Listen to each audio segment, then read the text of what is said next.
PT Mulyono membeli peralatan sebesar 5 juta, sebesar 2 juta dibayar tunai, dan sisanya akan dilunasi secepatnya. Jurnal dari transaksi di atas adalah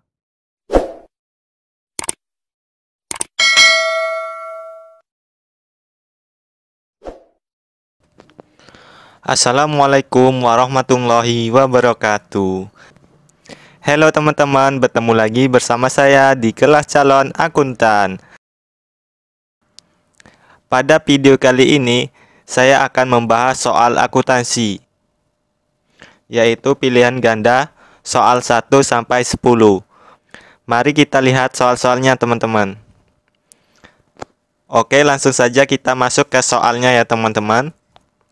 Soal pertama, berikut persamaan dasar akuntansi yang benar, yaitu A. Aset sama dengan utang dikurang modal. B. Aset sama dengan utang ditambah modal. C. Aset sama dengan pendapatan dikurang beban. D. Utang sama dengan aset ditambah modal. E. Modal sama dengan aset plus utang. Nah, di sini adalah persamaan dasar akuntansi teman-teman. Teman-teman sudah tahu belum persamaan dasar akuntansi? Saya beri waktu 5 detik ya untuk menjawab. 2000 years later. Ya, benar sekali. Jawabannya yaitu yang B. Aset sama dengan utang plus modal. Oke, soal yang kedua teman-teman.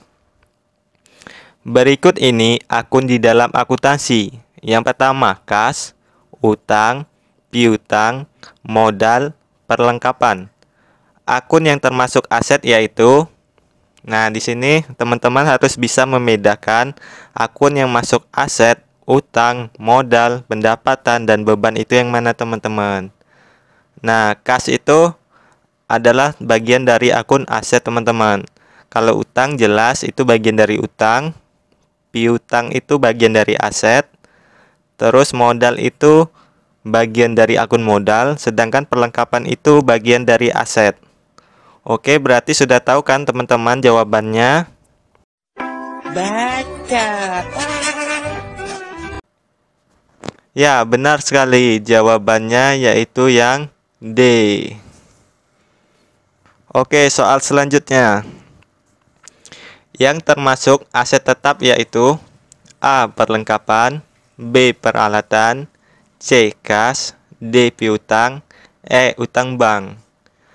Aset tetap itu adalah aset yang digunakan untuk kegiatan operasional perusahaan teman-teman.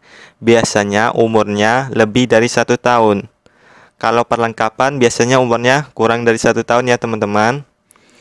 Kas sama, kurang juga dari 1 tahun. Piutang itu termasuk aset lancar, sedangkan utang bank itu bagian dari akun utang teman-teman, bukan bagian dari aset.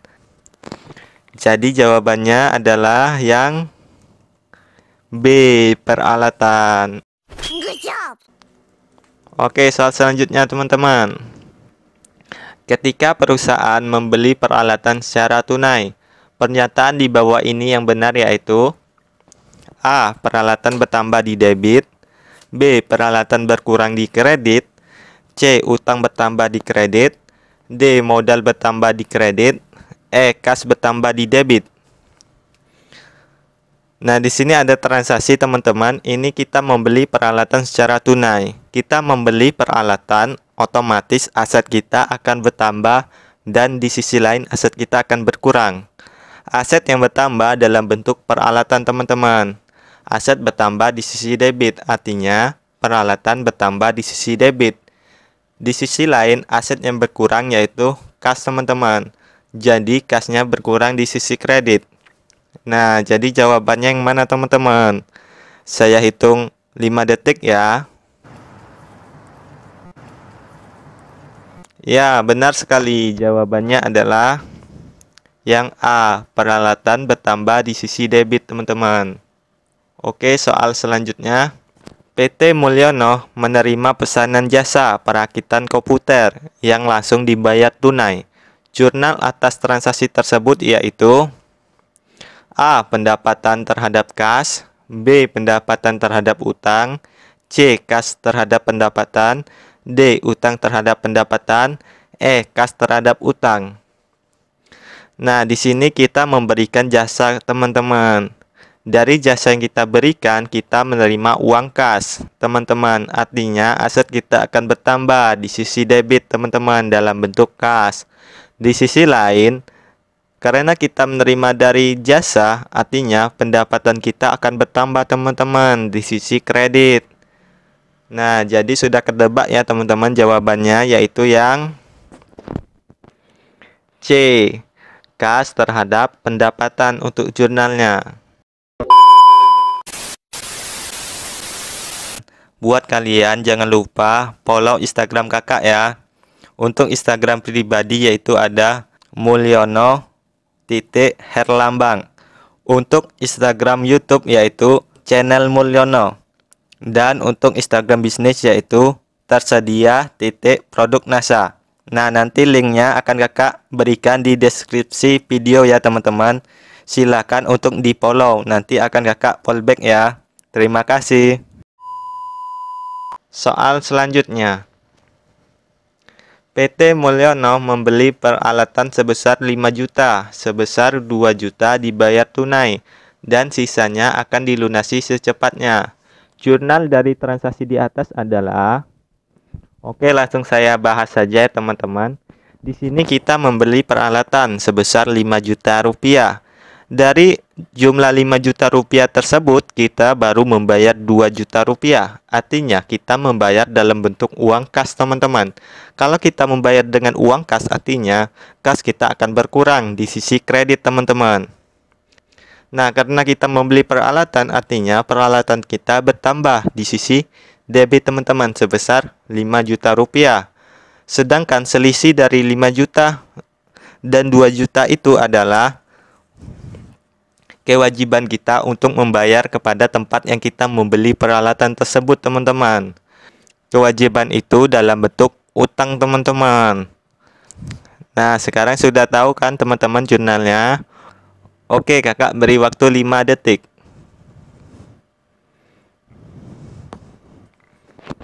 Ya, benar sekali. Jawabannya yang E.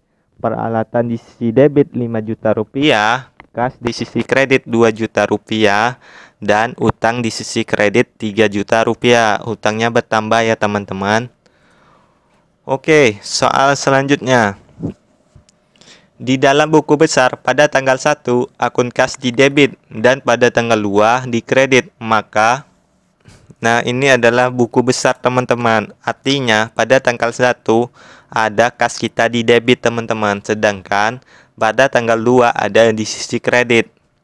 Untuk kas itu sendiri, itu saldo normalnya di debit, teman-teman. Berarti kalau ada saldo yang di kredit akan dikurang, teman-teman. Jadi jawabannya yaitu yang B, teman-teman. Kas akan dikurangi.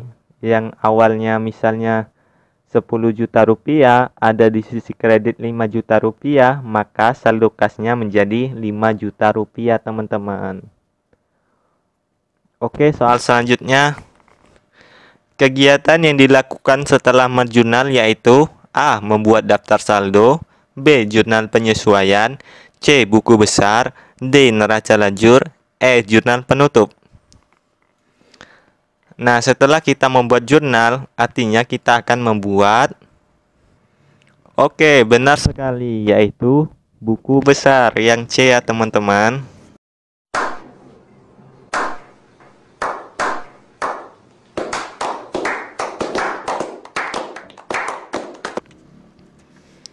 Oke, soal selanjutnya. Jika pada tanggal 1 akun utang 30 juta rupiah di sisi kredit, dan tanggal 2 dan akun utang 20 juta rupiah di sisi kredit, dan tanggal 4 akun utang 25 juta rupiah di sisi debit. Saldo akun utang adalah... Nah, di sini kita akan membuat buku besar, teman-teman. Untuk utang, saldo normalnya yaitu di kredit, teman-teman. Berarti pada tanggal 1 ada 30 juta. berarti pada tanggal 2 ada 20 juta. Artinya saldo kita menjadi 50 juta rupiah teman-teman. Sedangkan pada tanggal 4 ada akun utang di debit. Artinya kalau di debit itu akan dikurangi teman-teman. Dari 50 juta dikurangi 25 juta, maka saldonya adalah, ya benar sekali, yaitu yang B, 25 juta rupiah teman-teman. Oke, soal yang terakhir ya teman-teman. Di dalam daftar saldo, akun cadangan kerugian piutang terletak di sisi. Nah, ini akun cadangan kerugian piutang itu adalah bagian dari aset teman-teman. Tetapi cadangan kerugian piutang itu adalah akun kontra teman-teman, yaitu akun kontra dari piutang teman-teman. Akun kontra itu artinya akun yang berlawanan dengan akun induknya teman-teman. Contohnya piutang. Piutang saldo normalnya di debit. Sedangkan untuk cadangan kerugian piutang saldo normalnya di kredit teman-teman. Untuk contoh lain akun kontra yaitu akumulasi penyusutan teman-teman. Akumulasi penyusutan sama saldo normalnya di kredit teman-teman. Oke, berarti sudah tahu kan teman-teman jawabannya? Kakak kasih 5 detik ya. 2,000 years later. Ya, benar sekali. Jawabannya yaitu yang B, di sisi kredit teman-teman.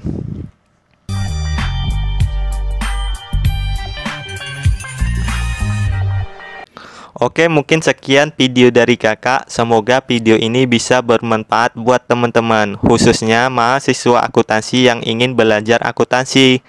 Jangan lupa like, comment, and subscribe channel saya ya, dan bunyikan loncengnya agar tidak ketinggalan dengan video-video terbaru saya. Sampai jumpa di video saya selanjutnya. Wassalamualaikum warahmatullahi wabarakatuh. Oh, that's hot. That's hot.